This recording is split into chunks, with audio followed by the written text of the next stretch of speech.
Hey guys, welcome back to this channel. In this video, I'll be showing you guys how you can create this emo hair on the masculine body on Dress to Impress. So it's actually pretty simple, but it looks really good. So I'm just going to get this hair in the only bangs. I'm just going to color it all black. You can color it to whatever color you want, of course. And then for this one, I'm just going to position the Z at 0.45 and I'm going to scale it down to 0.39.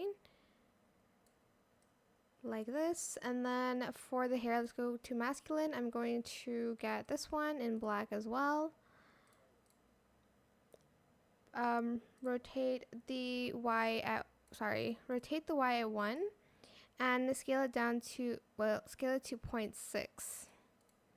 Then I'm going to get this hair in black, and that's it. Super simple, easy hair combo for this look. I hope this tutorial was helpful for you guys.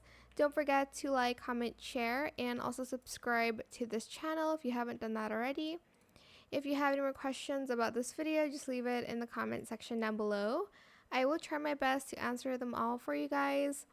And if you found this video helpful, please click the thanks button as well. That is it. Thank you so much for watching. Bye!